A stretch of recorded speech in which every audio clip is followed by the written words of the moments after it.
Coming up on Network Africa, it is World Refugee Day. South Africans commemorate the day with calls to rid the country of xenophobia and accept more refugees.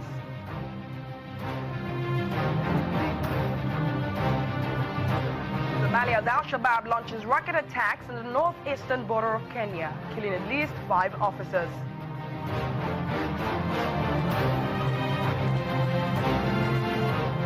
And Nigeria's currency plummets against the US dollars, a tentative interbank trading after CBN removed its currency peg.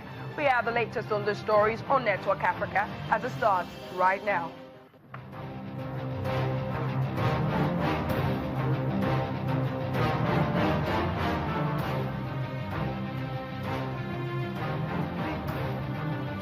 Hello and welcome to the program. I am Ashore.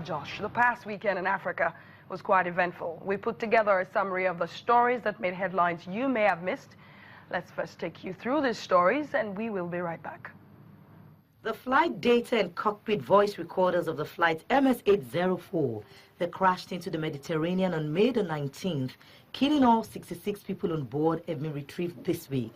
However, investigators are subjecting the flight recorders from the jet to electrical tests before analysis can begin.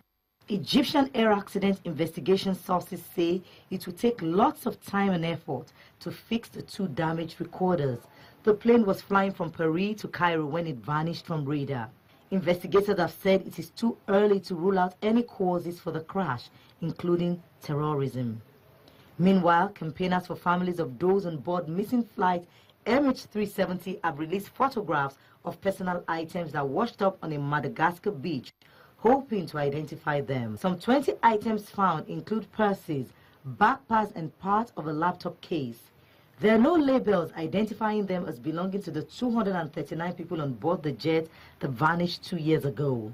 The items were found by U.S. lawyer Blaine Gibson, who concedes they may be relevant in the hunt for MH370. MH370 was flying from Kuala Lumpur to Beijing in March 2014 and is presumed to have crashed into the southern Indian Ocean after veering off course. Finally, Egypt's former President Mohamed Morsi was handed another life sentence on Saturday after a court found him guilty of espionage and leaking state secrets. Morsi, leader of the outlawed Muslim Brotherhood, has already been sentenced in 3 other cases, including the death penalty for a mass jailbreak during the 2011 uprising against former President Hosni Mubarak, and a life sentence for spying on behalf of Palestinian group Hamas. The court on Saturday also said the death penalty had been approved for 6 others accused alongside Morsi, including 3 journalists sentenced in absentia. 2 other defendants who had worked in Morsi's office were sentenced to life in prison. The sentences are the latest in a crackdown on the Muslim Brotherhood since an army takeover stripped Morsi of power in 2013 following mass protests against his rule.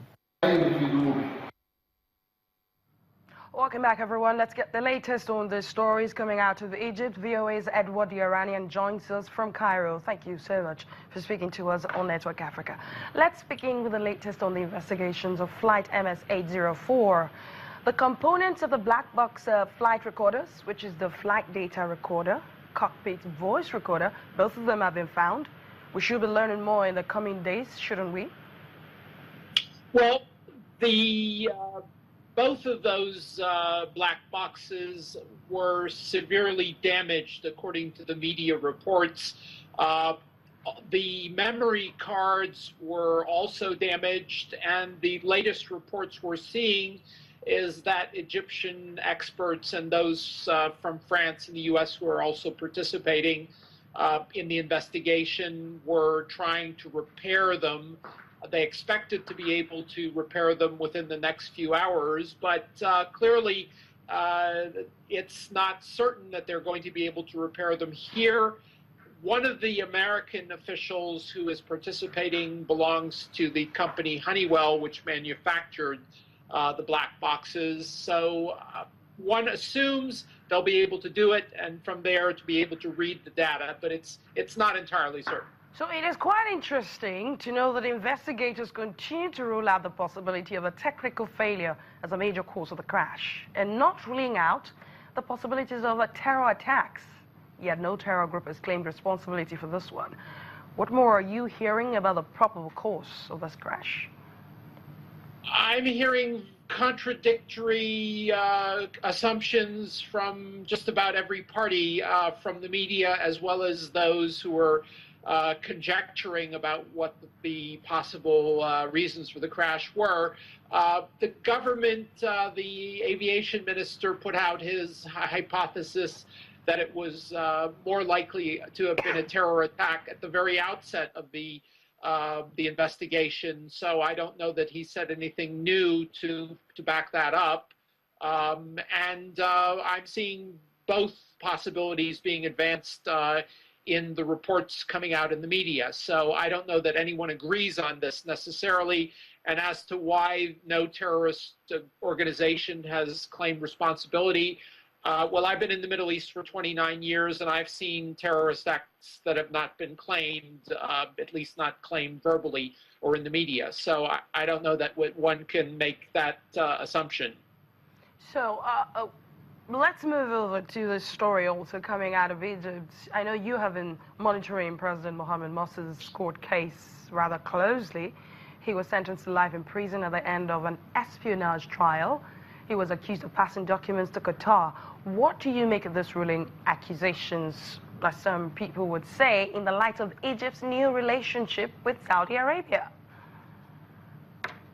Well, this is based on Egypt's relation with Qatar, which continues to be very sour and antagonistic. I don't think that's improved a lot. The Saudis and the Qataris both belong to the Gulf Cooperation Council, and I think the new Saudi king would like to see improved relations between Egypt and Saudi Arabia, also between Egypt and Turkey, which continue to have very bad relations.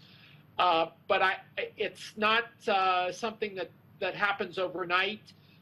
There have been reports in the Saudi media. I've seen in Al Hayat newspaper in the morning during the last week reports of alleged contacts between the government and the Muslim Brotherhood to come to some sort of a working relationship and improve the what amounts to completely broken ties. It hasn't happened yet, but it's possible it will. I think it's in Egypt's interest, considering that Saudi relationship, to improve and repair ties with the Muslim Brotherhood, and that also relates to these court cases, which are not final. They can still be appealed. So it's entirely possible that these cases get thrown out in the end. Has there been any reactions from the Muslim Brotherhood since this sentencing? Well, there have been reactions from their leaders in Europe, in Britain specifically, on their webpage. I don't know who really is the top authority in the Muslim Brotherhood these days. I think it's a bit unclear. So, I mean, one can read what they put out on their website, which they continue to condemn these sentences and to make some hyperbolic statements about what the Egyptian government is doing. But that being said, I don't know that you can really say it has a central leadership anymore. So the people they're dealing with in terms of negotiations, I guess, are mostly in prison, and one would assume they're the real leaders of the group. Well, thank you so much, VOA's Edward Yeranian from Cairo. Thank you for giving us the latest on those stories. My pleasure. The northeastern part of Kenya has come under intense gunfire by the Somalis' Al-Shabaab militants. At least 5 police officers have died during the shootout. Al-Shabaab militants have claimed responsibility for this attack. The group has previously said it will continue attacks until Kenya withdraws troops from an African Union force fighting the militants in Somalia. Well, diplomats believe Kenya's northeastern border with Somalia is a security weak spot, given the challenge of policing a long frontier, poor coordination between security services, and a culture of corruption that allows those prepared to pay a bribe to pass unchallenged. Another break here, well, the first break here on Network Africa. Kenya hosts 5 of the 10 refugee athletes who will compete in this year's Rio Summer Olympics as part of a new refugee Olympic team. We have the latest and more after the break.